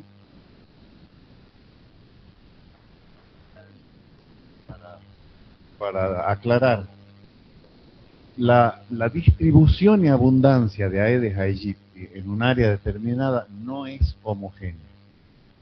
Entonces, yo puedo tener la ciudad de Jujuy con una concentración alta de Aedes, a lo mejor en Alto Comedero, donde vos vienes, o en algún otro barrio. Si yo repito el análisis y un nuevo relevamiento, voy a ver que antes estaba en Alto Comedero, ahora están abajo. En 3 meses van a estar al oeste, en 6 meses al este, y el año que viene va a cambiar totalmente. Entonces, ¿qué es lo que está sucediendo? Nosotros deberíamos tener una cobertura rápida, total y global de toda la localidad para poder tener éxito, cosa que es imposible.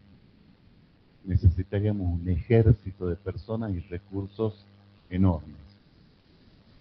Lo que nos está fallando es tratar de pasar a la comunidad, ¿no es cierto?, la responsabilidad, la capacidad para poder eliminar los criaderos de todos y cada uno de los domicilios.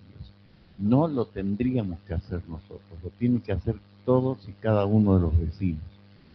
Pretender hacerlo nosotros es algo imposible. Si es una ciudad grande, ni hablar.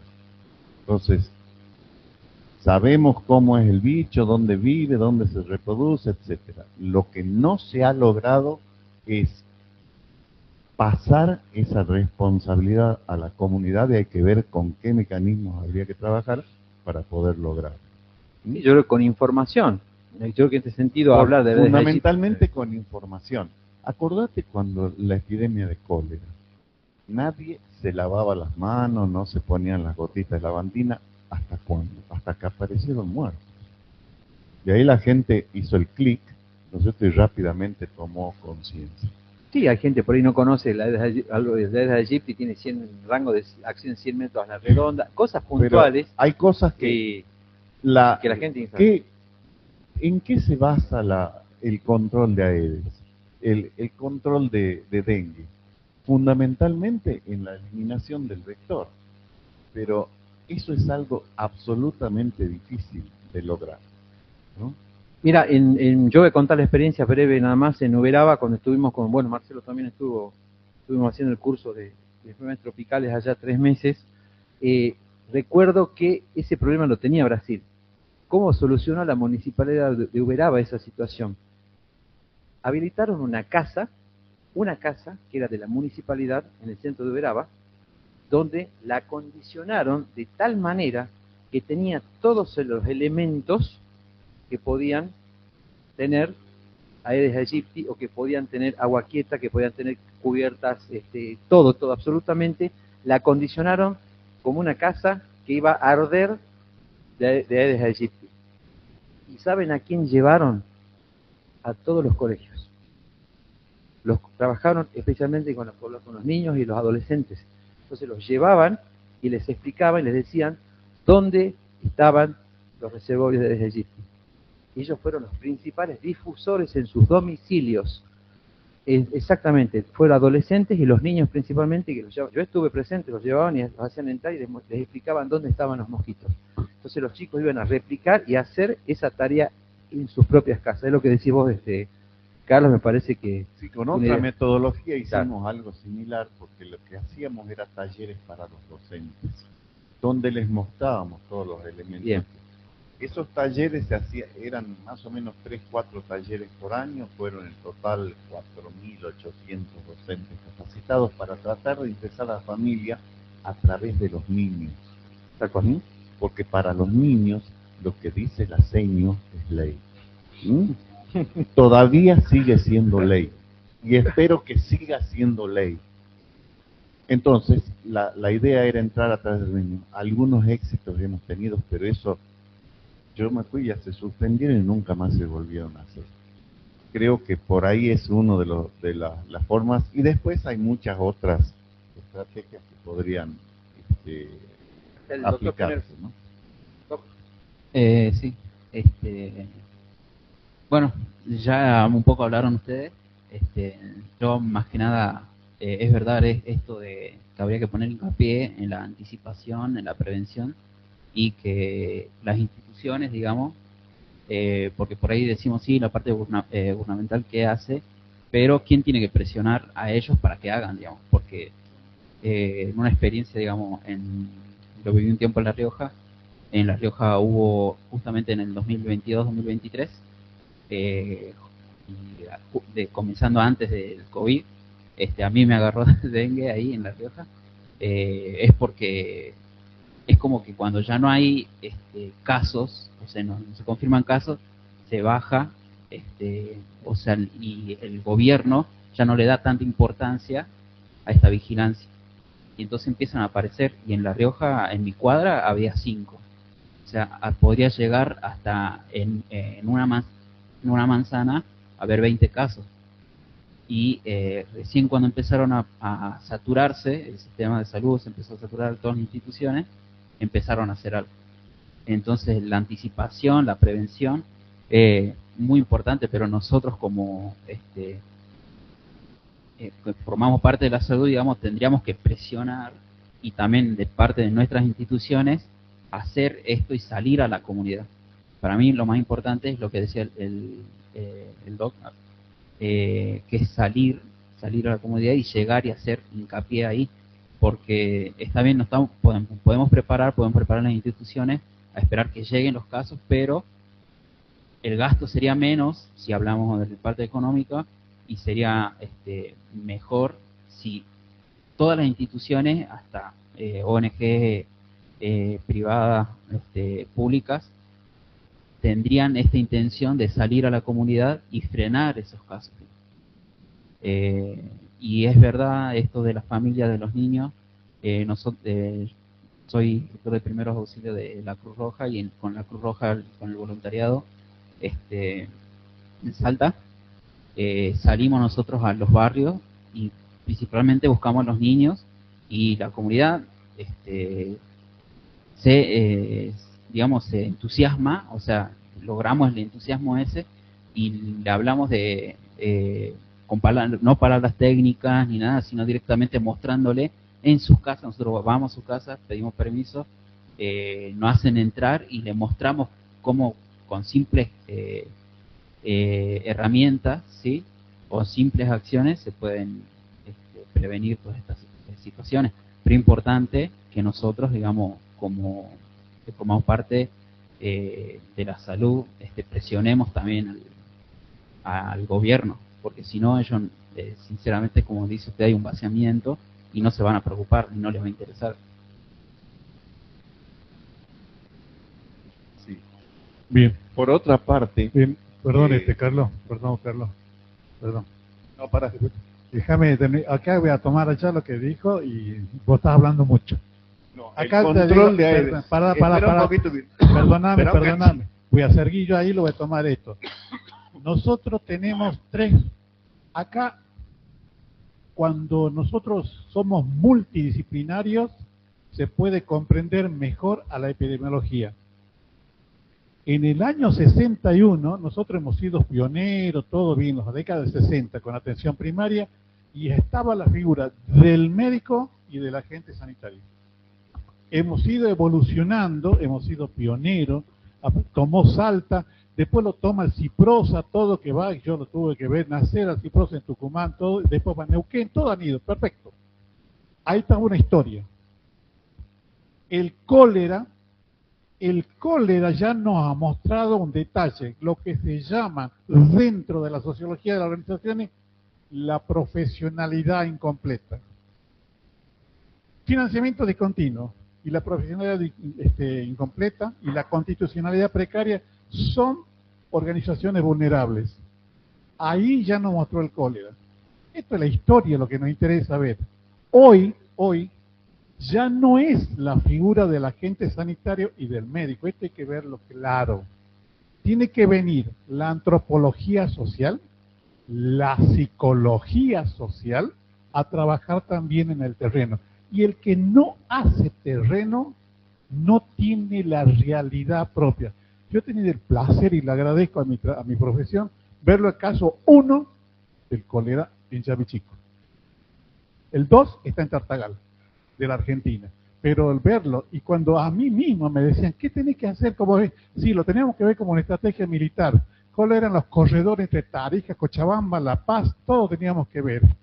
Yo me compro el fax, era lo más moderno para ese momento, para pasar información. Esto es lo que hay que revisar.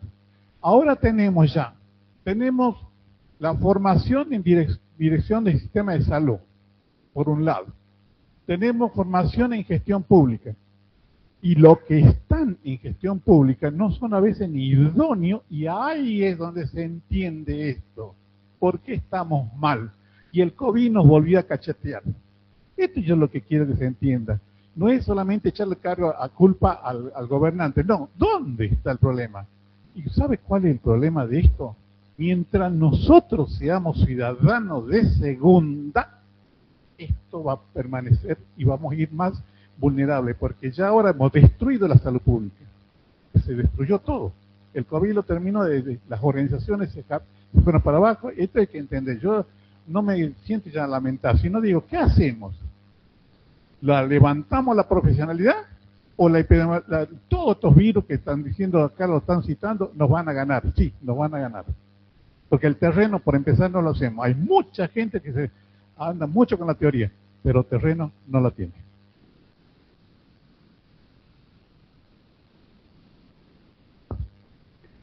Control de Aedes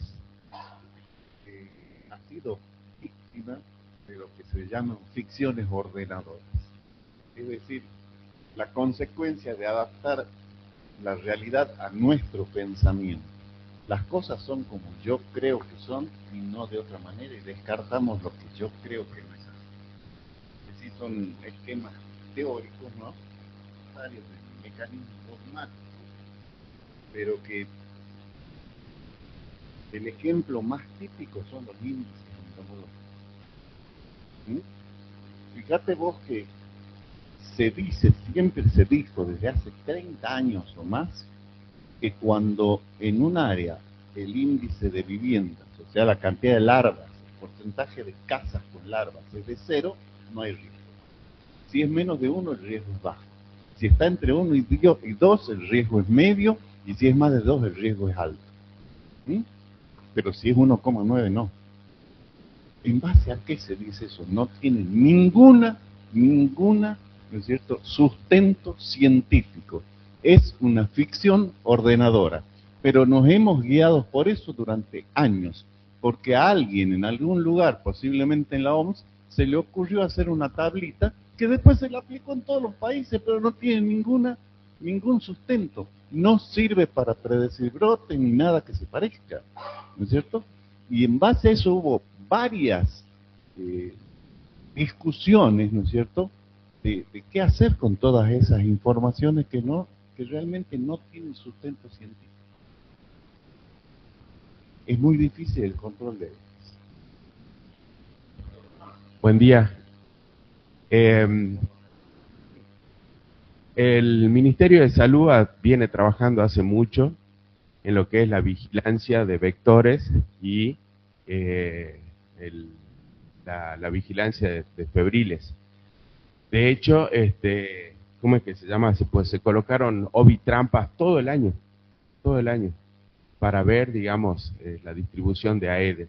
Y Aedes, y esto Carlos lo sabe mucho, vos Gustavo también, creo que todos sabemos, el Aedes está y lo tenemos hace mucho. Y esto es como dijo Carlos recién, la densidad del mosquito, digamos. Entonces teníamos ahora los casos de chikungunya en Aguas Calientes, hoy está en Perico, y ahí es distinto. En Perico tenés 75.000 habitantes, digamos. El descacharreo, el descacharrado se hizo permanentemente todo el año con los municipios. Ahora sí, hay municipios que lo han hecho, hay municipios que no lo han hecho, hay municipios que han hecho una vez por semana, otro cada 15 días. El ministerio no interviene en la provisión del equipo, digamos, de los camiones para el descacharreo. Nosotros lo que hacemos es proveer el agente sanitario, de los enfermeros, algunas veces van médicos, como la Marcela Trapaglia, que sale a cepillar el terreno, ¿sí? Los síndromes febriles, todos los médicos tienen en la cabeza dengue. Entonces, lo que creo que ha pasado hoy es menospreciar o no tener la información de chikungunya y todo. ¿Dónde se ven los casos de estos febriles? En la guardia. Entonces vos tenés un número de personas esperando en la guardia y muchas veces esto se interpreta como una virosis y se va el paciente con paracetamol a la casa y no hago la detección correspondiente. Yo creo que para el sistema de salud, incluidos los médicos, no se tenía la información de circulación de chikungunya, ¿sí? Sí de dengue, porque dengue se venía testeando, digamos, haciendo, pero no chikungunya. Y lo otro, vos haces un descacharreo en un barrio, llevas a tirar esa basura, no sé dónde, el centro de deposición final, va gente, la retira y la lleva a otro barrio, digamos. No se elimina, se recircula. Y lo otro, fundamental, importante, darle la participación comunitaria a la gente. Si la gente no tiene su responsabilidad, siempre la responsabilidad del ministerio, siempre la responsabilidad del hospital, ¿sí? Pero yo sigo juntando porquería en el fondo de la casa. Otra cosa, no podés entrar a una casa si la persona se niega. ¿Vieron la serie de los acumuladores? Impresionante la cantidad de acumuladores que hay, impresionante.